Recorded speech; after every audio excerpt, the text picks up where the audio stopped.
பிறக்கும் போதே பார்வை திறன் அற்றும் ஓரளவு வளர்ந்த பின் தனது வேலையை தானே செய்ய இயலாமலும் இருந்த இடத்திலேயே இயற்கை உபாதையை கழிக்கும் உணர்வு கூட இல்லாத நிலையிலும் உள்ள 10 வயது சிறுவனின் பரிதாப நிலை குறித்து விவரிக்கிறது இந்த செய்தி தொகுப்பு. பெற்றோர் கைவிட்டு சென்ற இந்த சிறுவனை அரவணைக்க தமிழக அரசு முன்வருமா? 2 வருஷம் போட்டோம், 1 வருஷம் போட்டோம்னு 10 வருஷம் ஆச்சு. 2 வயசுல இருந்து கேட்டு ஒரு இடம் வாடகை வீட்டுல இருந்தேன்னு தெரிஞ்சு அங்க வந்து கதவுலாம் உடைச்சிட்டான். பையன் இருக்கிற வரைக்கும் எங்களை எங்க கண்டாலும் வெட்டுறேன் குத்துறேன்னு மிரட்டுறான். ரொம்ப கஷ்டமா இருக்குதுங்க ஐயா. நான் ஒன்றும் செய்ய முடியல. எனக்கு அவ்வளோ ஒரு கஷ்டமா இருக்குது.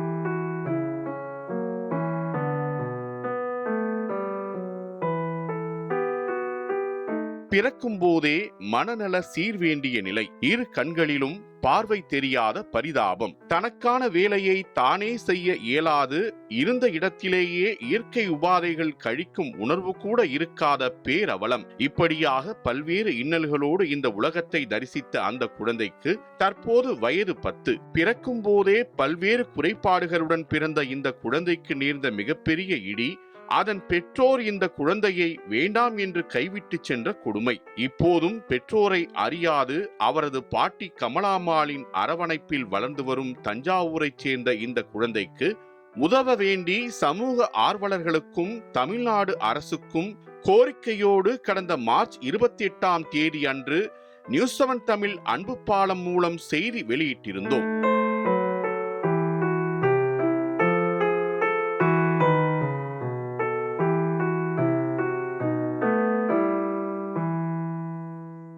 நான் கேட்டேங்க ஐயா, அங்கே ஐயம்பட்டிலே ஒரு ஹோம் இருந்துச்சு. அங்கே போய் கேட்டேன். அந்த பிள்ளைய வச்சுட்டு நானே ஒரு வேலையை சொன்னீங்கன்னா செஞ்சுட்டு சமைச்சிட்டு கூட்டி பெருக்கிட்டு பிள்ளைக்கு உள்ள வேலையை நான் செஞ்சுக்கிறேன், அதால் செய்ய அசுகப்பட்டுட்டு சேர்க்க மாட்டுறாங்களோ என்னமோன்னு அப்படின்னு கேட்டு பார்த்தாங்க ஐயா.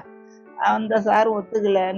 2 வருஷம் போட்டோம், 1 வருஷம் போட்டோம்னு 10 வருஷம் ஆச்சு. 2 வயசுலேருந்து கேட்டு எனக்கு வச்சுக்கிட்டு இதுக்கு மேலே செய்ய எனக்கு வயசு 55 56 வயசாகுது. பாம்பு கடிச்சு 2 மூட்டி வீக்கம், ஏற இறங்க கஷ்டம். எனக்கு ஏதோ நடமாடிக்கிட்டு தண்ணி காய்ச்சி குடிச்சிக்கிட்டு உட்காந்துருக்கிறேன்.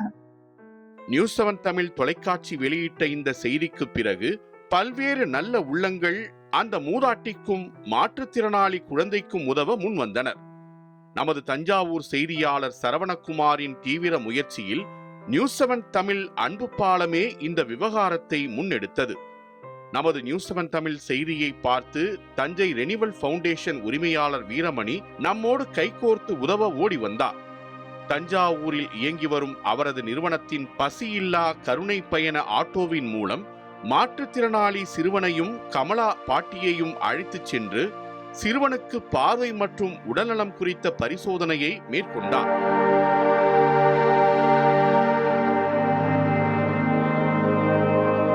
சாப்பாட்டுக்கு கஷ்டமா இருக்குது.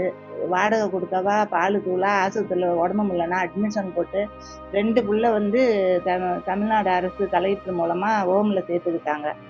இந்த முடியாத பிள்ளை 10 வயசு பிள்ளைக்கு எனக்கு நிர்வாகினை பண்ணக்கூடிய ஒரு நிலைமை இல்லை. வச்சுக்கிட்டு ரொம்ப கஷ்டமா இருக்குதுங்க ஐயா. நான் ஒன்றும் செய்ய முடியல. எனக்கு அவ்வளோ ஒரு கஷ்டமா இருக்குது. தூக்கம் எடுக்கவும் கஷ்டம். அவன் என் பையன் இருக்கிற வரைக்கும் எங்களை எங்கே கண்டாலும் வெட்டுறேன் குத்துறேன்னு மிரட்டுறான்.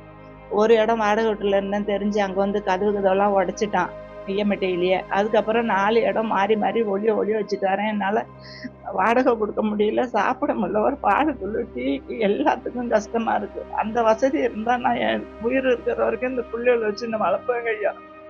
மேலும் தஞ்சையைச் சேர்ந்த மேக்ஸ் விஷன் மருத்துவமனை நமது கோரிக்கையை ஏற்று சிறுவனுக்கு இலவசமாக கண் பரிசோதனையை செய்வதாக ஏற்றுக்கொண்டது. இதனை அடுத்து சிறுவனுக்கு பார்வை கிடைக்க வழி இருக்கிறதா என்பதனை மேக்ஸ் விஷன் மருத்துவமனை மருத்துவர் சிவவிக்னேஷ் பரிசோதனை மேற்கொண்டார்.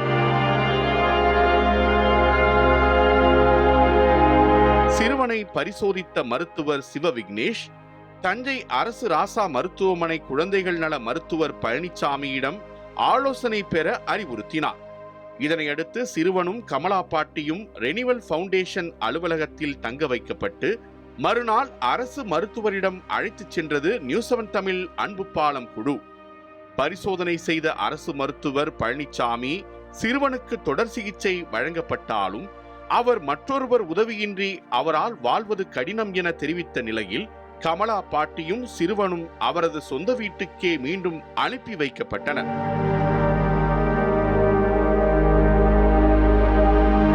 மாற்றுத்திறனாளி பேரனின் துயரம், வயது முதிர்வு, நிதி நெருக்கடி என கமலா பாட்டியின் புறச்சூழல் அழுத்த, மகன் மற்றும் மருமகளால் நிர்கதியாக்கப்பட்டு மனம் கலங்கி வேதனையுறும் கமலா பாட்டிக்கு ஏதாவது செய்தே ஆக வேண்டும் என்று தஞ்சாவூர் செய்தியாளர் சரவணகுமாரின் தொடர் முயற்சி மூலம் இந்த மாற்றுத்திறனாளி சிறுவன் குறித்து மாவட்ட ஆட்சியரின் கவனத்திற்கு கொண்டு சென்று கமலா பாட்டிக்கு தேவையான உதவியை செய்ய அன்பு பாலம் குழு கேட்டுக்கொண்டது.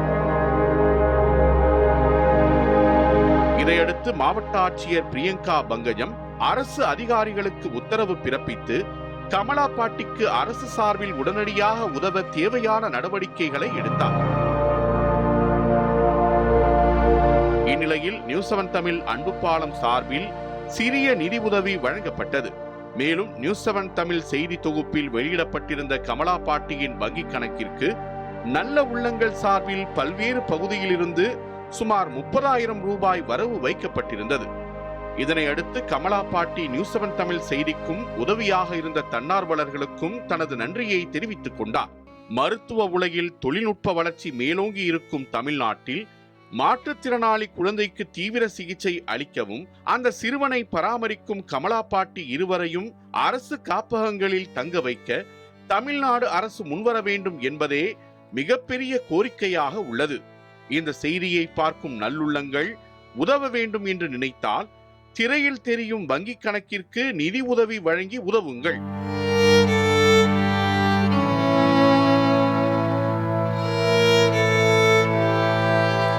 மாணவர்கள் என்னை அப்பா அப்பா என அழைக்கும் போது அளவில்லா மகிழ்ச்சி அடைகிறேன் என்று சமீபத்தில் குறிப்பிட்ட முதலமைச்சரின் பார்வைக்கு இந்த மாற்றுத்திறனாளி சிறுவனின் அவலக்குரல் கேட்கட்டும்.